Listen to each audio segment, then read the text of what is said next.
Ang mga parusa ay isa sa pinakamahalagang kasangkapan na ginamit ng kolektibong kanluran upang saktan ang Rusya habang ito ay nakikidigma laban sa Ukraine.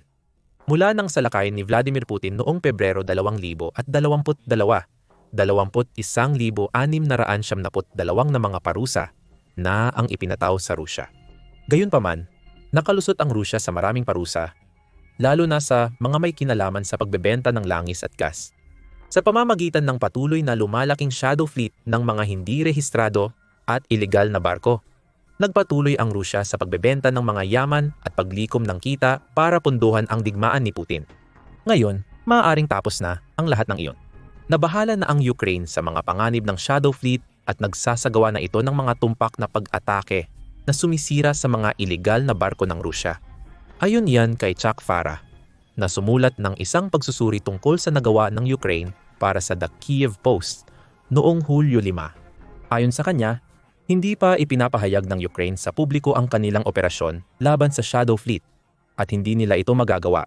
Ang mga pag-atake nito laban sa mga ilegal na barko ng Russia ay madalas na nagaganap sa labas ng karagatan ng Ukraine o Russia, pero patuloy pa rin ang mga pag-ataking ito sa mga lihim na operasyon na labis na nagpapahirap sa Russia. Gaya ng sabi ni Farah, tinarget ng operasyon ng Ukraine ang pinakapuso ng ilegal na shadow fleet ng Russia ng mga oil tanker na nag-operate sa ilalim ng mga bandila ng kaginhawaan para makaiwas sa mga parusa ng kanluran. Ang mga barkong ito ang lifeline ng Moscow, nagdadala ng langis para punduhan ang makinarya ng digmaan. Tinatarget ito ng Ukraine sa buong mundo. Saklaw ng mga pag-atake ang buong Europa. Tinarget ng Ukraine ang mga barko ng shadow fleet ng Russia sa Black Sea, Baltic Sea at Mediterranean, kung saan ang Black Sea lang sa tatlong iyon ang bahagi ng aktibong digmaan sa pagitan ng Russia at Ukraine. Ang paninira ay naging pangunahing gawain ng Ukraine. Walang taong sasakyan, ginagamit para pabagsakin ang malalaking Russian tanker. Bawat pag-atake laban sa shadow fleet ng Russia ay nagpapakita ng husay ng mga Ukrainian sa panlilinlang at pagiging malikhain. Lahat ay idinisenyo para saktan si Putin sa pinakamasakit na paraan. Tama, sa bulsa niya kung saan kinukuha ang pondo para sa kanyang pananakop sa Ukraine.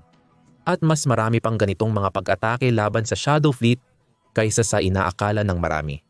Binanggit ni Farah ang 5. Nagsisimula sa Sea Charm, isang tanker na naglalayag sa ilalim ng watawat ng Marshall Islands. Noong Enero 28 ang tanker na iyon ay naglalakbay sa baybayin ng Black Sea ng Turkey.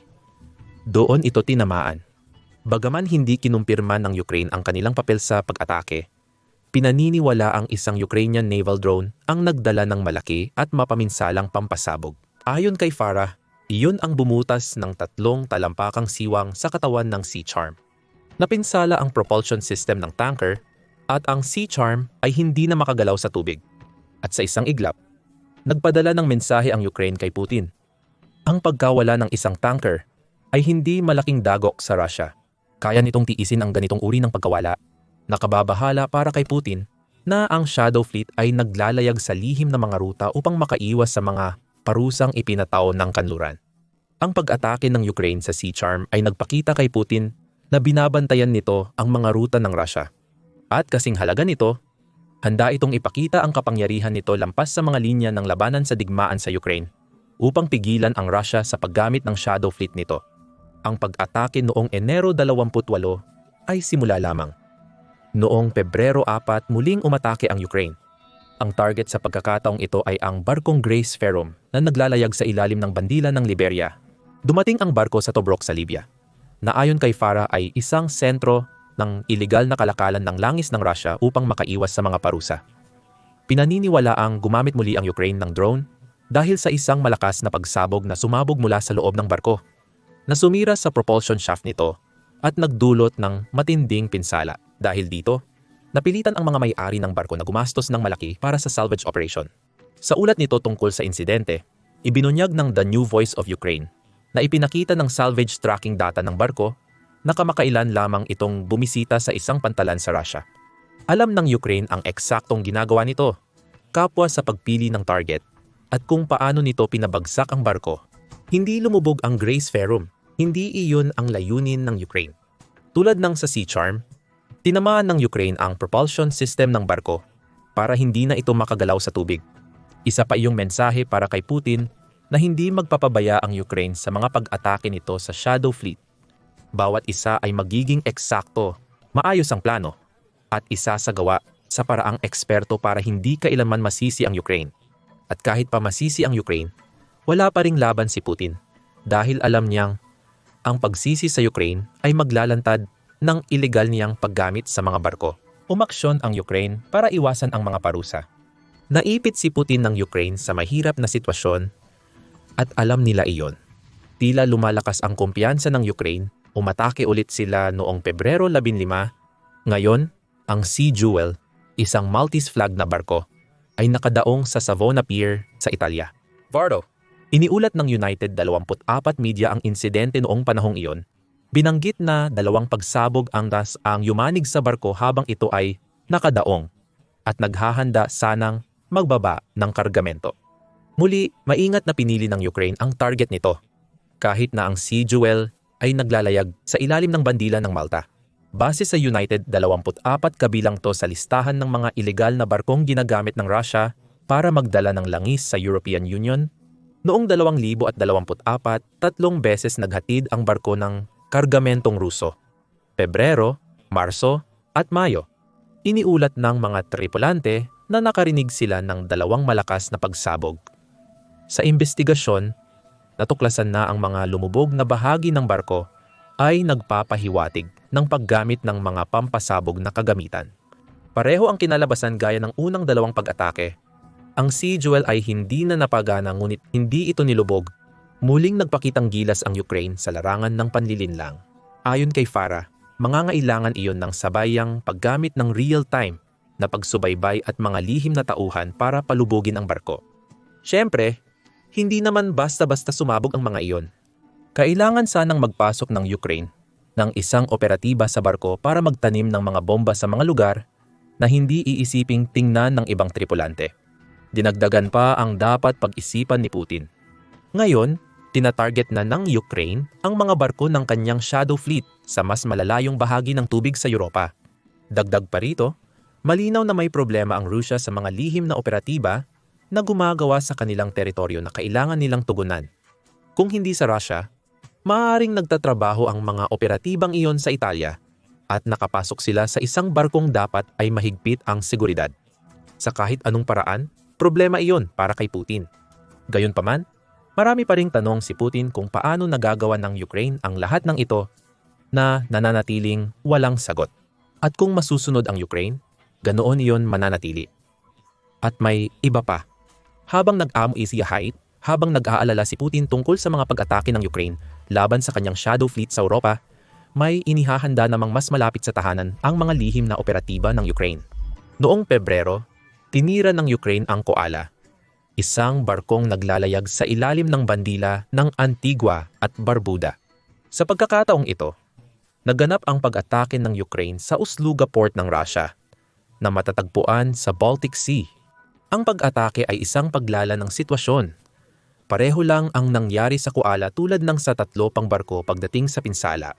Sinira ng pagsabog ang propulsion system at mga makina nito. Patay na sa tubig ang barko pero tulad ng iba pang mga target ng Ukranya, hindi ito pinalubog. Sa pagkakataong ito, nilusob ng Ukraina ang mga tubig ng Rusya. Malalim ang naging epekto ng mensahe na sa pagkakataong ito, may mga tauhan ang Ukranya na kayang umatake laban sa Rusya sa loob mismo ng Rusya anumang oras. Malinaw ring target ang Ust-Luga, paliwanag ni Farah sa kanyang artikulo sa Kiev Post. Bilang isang mahalagang sentro ng pag-export ng langis ng Rusya, mahigpit itong binabantayan. Nilampasan ng Ukraine ang mga depensa ng Russia gamit ang mga drone at special forces para pabagsakin muli ang isa pang barko nito. Pagkatapos noon, tumahimik ang lahat sa loob ng ilang buwan. Noong Marso, nasangkot ang Ukraine sa isang roller coaster kasama ang United States nang pinutol ng administrasyon ni Trump ang tulong militar at pagbabahagi ng intelihensya. Ngunit ibinalik din ang mga ito pagkatapos. Ipinahiwatig ni Pangulong Zelensky ng Ukraine ang kahandaang makipagkasundo sa 30 araw na tigil putukan. Ang mga sumunod na buwan ay puno ng negosasyon kina Zelensky, Putin at Pangulong Trump ng United States upang subukang maisakatuparan ang tigil putukan na iyon. Hindi kailanman ito natuloy. Paulit-ulit na sinabi ni Putin na hindi ito mangyayari. Sa kabila nito, nagpigil ang Ukraine sa pagsalakay gamit ang Shadow Fleet, umaasang magkakaroon ng tigil putukan. Noong tag-init ng 2025 nang muling sumalakay si Putin sa Ukraine, nawala na ang lahat ng pag-asa. Muling nagsimula ang Ukraine sa kampanya gamit ang Shadow Fleet at iyan ang nagdala sa Hunyo 29 at sa pinakabagong pag-atake ng Shadow Fleet ng Ukraine. Sa baybayin ng Benghazi sa Libya, tinamaan ang Villa Mora. Naglalayag sa ilalim ng bandila ng Malta, nadamay ang barko sa isang malakas na pagsabog. Ipinakita ng modus operandi kung sino talaga ang may kagagawan. Nasira ang propulsion shaft at steering system ng barko, kaya't lumulutang pa rin ito pero halos wala ng silbi. Muli, ipinakita ng Ukraine kay Putin na alam nito ang mga ruta at daungan na ginagamit ng kanyang mga shadow ship sa paghahatid ng kanilang kargamento. Walang awa at mahusay. Muling minasak ng Ukraine ang isa pang barko na mahalaga sa kalakalan ng langis ni Putin. Ang 5 magkakasunod na pag-atake ay nagpapakita na matagal nang naghahanda ang Ukraine ng kakaibang plano simula pa noong unang bahagi ng 2025. Malamang na nagpapasok ang Ukraine ng mga lihim na operatiba sa Russia at iba pang mga bansa, base na rin sa impormasyong ibinibigay nila at mula sa iba pang mga pinagkukunan. Nang matukoy ng Ukraine ang isa sa mga barko ng Shadow Fleet ni Putin, agad silang nagplano ng aksyon. Natukoy ang mga sistema ng propulsion, gumawa sila ng paraan para atakihin ang mga sistemang iyon. Nang handa na ang Ukraine, tinarget nila ng matindi ang mga barko ni Putin na hindi na halos nagagamit. Maliban na lang kung handang gumastos ng malaki ang Russia para ayusin ang mga wasak na barko, wala nang magagawa si Putin. Hindi siya pwedeng magreklamo tungkol sa nangyayari sa mga barkong ito dahil kung gagawin niya iyon, parang inaamin na rin niyang totoo ang kanyang Shadow Fleet. Nakahanap ang Ukraine ng mas epektibong paraan para mapatigil ang Shadow Fleet kaysa sa Europa o Estados Unidos. Walang direktang umatake sa kahina-hinalang barko ng Rusya dahil natatakot silang lumala ang sitwasyon kay Putin. Walang ganitong pag-aalala ang Ukraine. Nakikita nila na magiging epektibo lang ang mga parusa ng kanluran kung mawawasak ang Shadow Fleet. Noong Mayo, sa pagitan ng unang serye ng pag-atake ng Ukraine at ng pag-atake nito noong Hunyo, formal na nagpatupad ang European Union ng panibagong hanay ng mga parusa laban sa Rusya. Kasama rito ang paglalagay sa blacklist ng 189 na barko ayon sa ulat ng Euronews. Kaya't nasa 350 na ang kabuuang bilang ng mga barkong sumasailalim sa mga paghihigpit. Marahil may isang kawili-wiling uri ng ugnayan na nangyayari rito. Inanunsyo ng Europa ang kanilang mga parusa. Alam na malamang na iiwasan ito ni Putin. Nalaman ng Ukraine ang tungkol sa mga barkong napatawan ng parusa at nagsimulang mangalap ng impormasyon. Tinutukoy nila ang mga barko na pinakamainam na target at tinatamaan ang mga ito. Habang nangyayari ito, pwedeng sabihin ng European Union na wala silang kinalaman dito. At totoo naman, dahil wala naman silang ginagawang mali sa pag-aanunsyo ng mga partikular na barkong pinapatawan nila ng parusa. Muli, wala talagang magagawa si Putin tungkol dito. Siyempre, haka-haka lang lahat ito. Hindi inaamin ng Ukraine na sila ang may kagagawan sa mga pag-atake laban sa Shadow Fleet ng Russia. Ngunit malinaw na sila ang responsable sa mga ito. Ang talagang mahalaga dito ay kung bakit mahalaga ang mga pag-ataking ito. Para maintindihan iyon, kailangan nating alamin kung ano ang Shadow Fleet ng Russia at kung ano ang naibibigay nito kay Putin. Habang ipinagpapatuloy niya ang kanyang pananakop sa Ukraine, nagbigay ang The Geopolitical Monitor ng isang malinaw na buod. Sinasabi nito na nagsimulang bumuo si Putin ng Shadow Fleet matapos ipataw ng kanluran ang sunod-sunod na mga parusa laban sa Russia kasunod ng kanyang pananakop sa Ukraine. Ang fleet na iyon ay isang network ng mga lihim na barko na karaniwang naglalayag sa ilalim ng watawat ng ibang mga bansa na gumagamit ng iba't ibang mapanlinlang na paraan upang makaiwas sa internasyonal na pagmamanman at pagtuklas. Ang mga paraang ito ay mula sa paggamit ng hindi regular na ruta hanggang aktibong pagtatago ng presensya sa mga karagatan ng mundo gamit ang spoofing at iba pang teknik.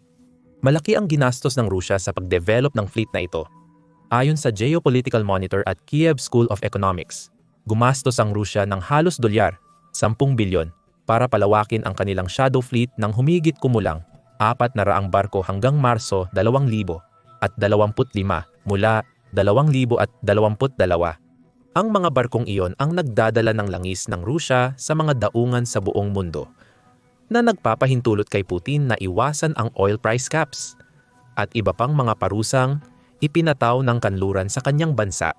Noong Hunyo 2024 nagpapadala ang Rusya ng 41 milyong bariles ng langis araw-araw gamit ang kanilang shadow fleet na bumubuo ng 70% ng seaborne oil trade at 89% ng kabuuang crude oil exports ng bansa.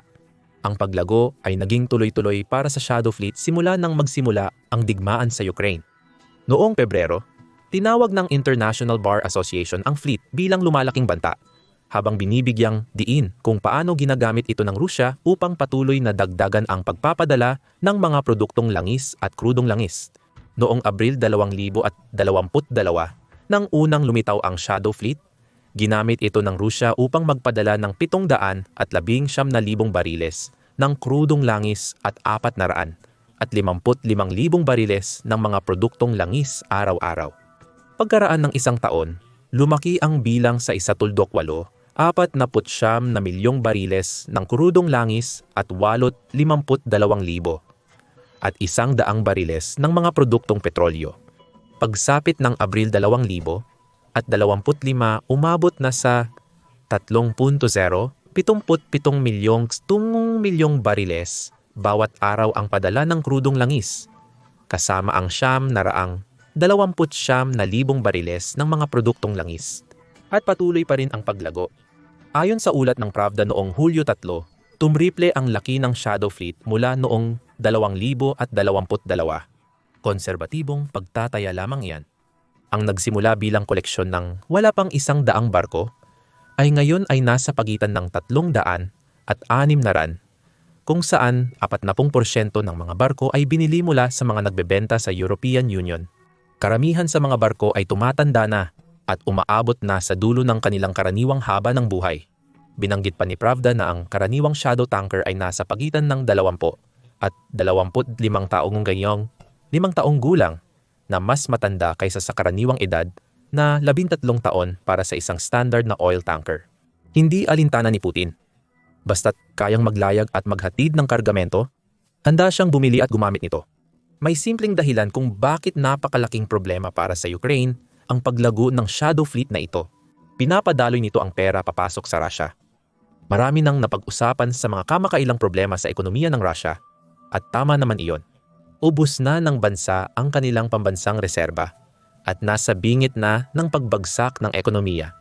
Matuto pa tungkol sa malubhang kalagayang pang-ekonomiya ng Russia sa aming video na tumatalakay dito. Gayunpaman, ang totoo ay mas matagal nang dumating ang lahat ng mga problemang ito sa Russia kung hindi dahil sa shadow fleet. Ayon sa chart ng Statista, ipinapakita nito ang kita ng Russia mula sa pag-export ng fossil fuel. Simula Pebrero 24, 2022 hanggang Hunyo 7, 2025. Bagamat may mga parusang kanluranin, nakalikom pa rin ang Rusya ng $61,000 at 34 bilyon mula sa kita sa langis sa loob ng mahigit 3 taon. Kumikita rin ito ng bilyon-bilyong dolyar mula sa gas at carbon.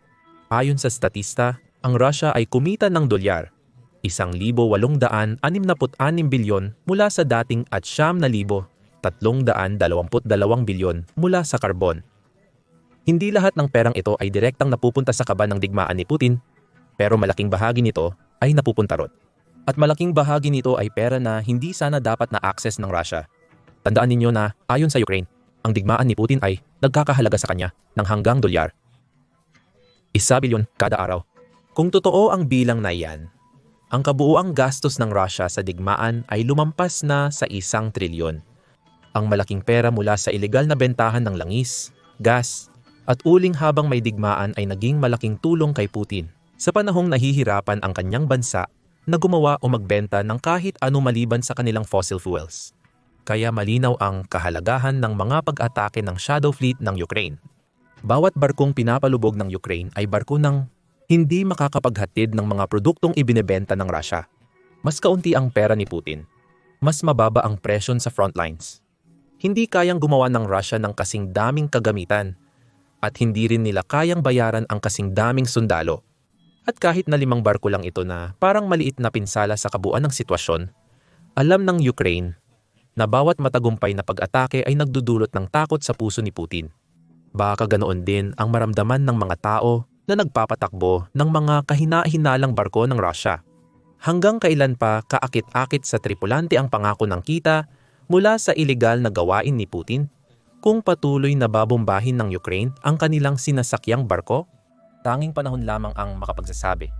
Ngayon, isa pang dahilan kung bakit mahalaga ang mga pag-atake ng Shadow Fleet ng Ukraine ay dahil ipinapakita nito kung gaano nakaepektibo ang mga teknik ng asymmetric warfare ng bansa.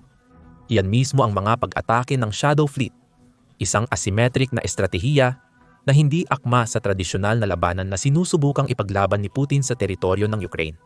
Ang ganitong mga teknik ay naging karaniwan na para sa Ukraine. Sabi ng pananaliksik at payo ni Trent, noong Mayo 2024 napansin na ang Ukraine bilang mas maliit sa dalawang bansang sangkot sa labanan ay may magkakaibang kakayahang militar at estratehiya kumpara sa Russia.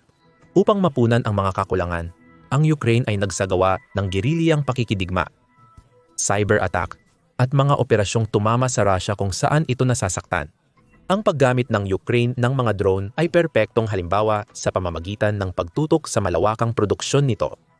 Nagawang mapantayan ng Ukraine ang laban sa kabila ng napakalaking kalamangan ng Russia sa lakas tao at mga yaman. Ginamit din nila ang kanilang mga drone para magsagawa ng mga pag-atake na hindi inaasahan ni Putin. Halimbawa na lang ang Operasyon Spiderweb.